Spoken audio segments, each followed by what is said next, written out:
Well, good morning, everyone. Meteorologist Michael Wilhite here with Southern Indiana weather, bringing you the latest long-range update here. It is a little on the chillier side. We've had a front move through. It's basically a dry front for us here in Southern Indiana. There was some showers that moved to the south of us there yesterday, but really nothing else going on. In fact, we got some mostly clear skies out there today. We've got a good deal of sunshine. There will be a few clouds today as we look at satellite and radar. A little bit of snow up here to our north, and that's not going to come down into our area at all. There's the cold front and the rain associated with it well past us. It did affect some places down here in southern Kentucky and Tennessee last night, but it missed us completely. And if we just sort of zoom in, really not a whole lot of clouds out there right now. There may be some high clouds filter in some this afternoon, maybe. But it's not going to be a bad day overall. Temperatures are going to be being pretty cool. Here we are at 9:26 a.m. Eastern as I'm recording this video. And, we're at 36 there in Huntingburg and 37 there in Evansville, 39 in Louisville, still 32 up there in Indy. It's going to warm up a little bit today, but temperatures only in the 40s today. It's going to be a pretty chilly day behind that front, seasonably cool at least, but bigger changes are on the way as we look at the temperatures here in a minute. You're going to see a very nice warm up is going on. As far as precipitation goes, not much going on. There's that pulling away. High pressure going to dominate us. Large and in charge for a good deal. You notice we have some systems passing to our south, possibly this weekend. High pressure again. And then there's systems going to our north and to our south there again for the most part next week. Next week, really the only chance that we've got anytime in the future of some rain here in southern Indiana. So it's going to be pretty much, the next 7 days or so, pretty well dry. Even that's not looking like an impressive chance.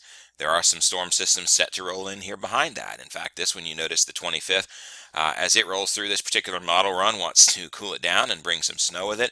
Take that with an extreme grain of salt. That's an extremely in the long range, and I'll believe it when I see it. The truth of the matter is that probably won't happen. The GFS always sees this in the long range, and then the pattern this year is for it to see something like this in the long range and then back off of it.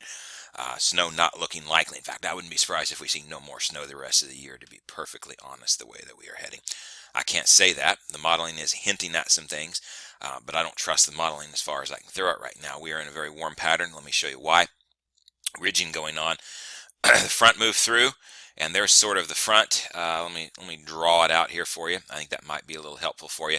There's the upper level low right there. We're looking at the mid-level jet stream here, and there's sort of the front right here plowing on. And so we got this northwest flow going on today. That's going to allow us to have some cooler than normal temperatures. But out here to our west, notice this big ridge building in. That's going to move to our east. And man, that is really going to give us some very warm weather coming up. In fact, I see 70s possible. And yes, I said 70s in February. Look at this. That ridge moves in, the trough retreats, and the ridge moves right over us next week. Here comes the weekend, and then here comes into next week. In fact, by the time Monday comes along, look at how far this ridge is north into here. We could hit 70 degrees next Monday on President's Day. I wouldn't be shocked at that at all. And then, we've got a cutoff low coming down to our south here, and there's another low digging behind it that might dig in a little bit. But then again, right after that, you go into either a ridge or zonal flow. It's not going to be a very significant pattern here. If you look at your as far as cold is concerned, no significant cold shots coming with this. If we look at our temperature anomalies over the next couple of weeks here, yes, there's a tiny bit of below normal there, but it retreats really fast. And look, by the time you head into this weekend and into Monday, just look how much of the nation is above normal with this ridge. And then by the end of the month, there are hints that maybe we go into a little cooler pattern. But you notice that pattern kind of starts to retreat a little bit. Again, it's not going to be anything big. Could there be a little bit of a cooler pattern coming down our way with this? I would not rule it out later in the month.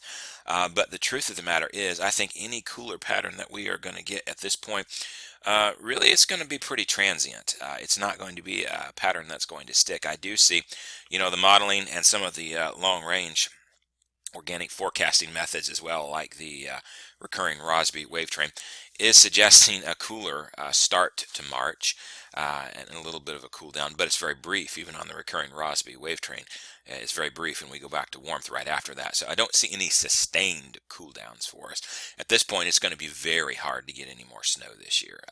It really is. It's not to say that we can't. We've had some epic March snowstorms before, and that's always possible. Usually when we get them in March, you know as well as I do that we get those big boys in March come, and they're gone pretty quickly. They melt off pretty fast. I'm not sure we're even going to get that this year.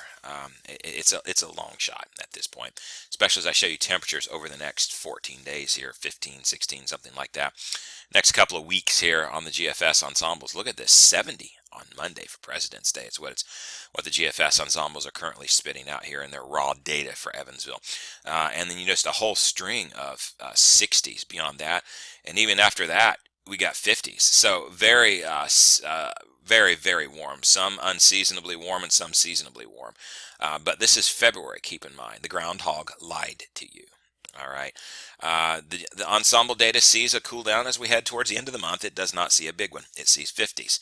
The ensemble data is usually more steady as she goes, whereas the operational data can be a little bit more rocky. Some of the operational data is suggesting cooler than this. So we'll keep an eye on it. We'll see. We're still a couple of weeks away from that.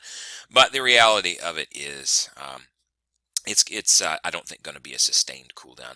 Whether we cool down into the 30s for some highs for a couple of days and have a risk for some snow showers or not, it's not going to be a sustained cold, and I don't see any big storms brewing on the horizon. That's not to say that they can't brew, that they can't be there and they can't show up in the data as we get closer to time, but nothing's showing up right now, just very mild weather. And honestly, how long is this mild weather going to continue? Well, if you look at the climate models, here's the CFS. Not the greatest of models to begin with. I always preface with that, but just look at the general pattern. Here is the temperature anomalies that it sees from now until the 22nd of February. Extremely above normal. Going the week beyond that until the beginning of March, still above normal. Even look at that, even from the opening of March, above normal.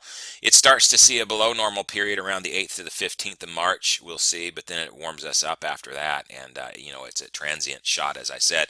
Does not last long. Overall, I think March is going to be pretty warm, and the CFS agrees. When you average out March overall, it keeps it above normal as well. So it looks like we've got some mostly above normal weather coming our way. I know the groundhog said 6 more weeks of winter, but I've already got buds on my trees out in the front of my house. My tulips are already coming up. Some of you are saying the same thing on the weather page here as well. And could we have an early spring? I think we're headed into an early spring. Now, that's not to say that we couldn't have some cool snaps. We always have cool snaps in spring. But I don't see us having any more ridiculously cold, sustained blasts of weather. I'm not seeing it. Now, if I start to see it, we'll deal with it, but I'm not seeing it at all in the future. I think what you're going to see is a mostly above normal pattern here for the next couple of months with a transient cold snap here and there. And we'll take that. If we're not going to have snow, I'm a snow lover. I love forecasting snow, and I love playing in snow with my daughter and building snowmen and just having some fun. But if we're not going to have that kind of weather, sure, I'll take 70s and sunshine in February. Absolutely. Early spring wouldn't hurt me at all with the mostly non-winter that we have had. So, folks, that's where we stand right now. That's your latest long-range update. I'll have another one of these for you as we head down the line soon. Enjoy your day. It's a little bit cool out there today, but again, a warming trend comes up as we head into the 50s for close out your week, into the 60s, and maybe even to the early 70s next week.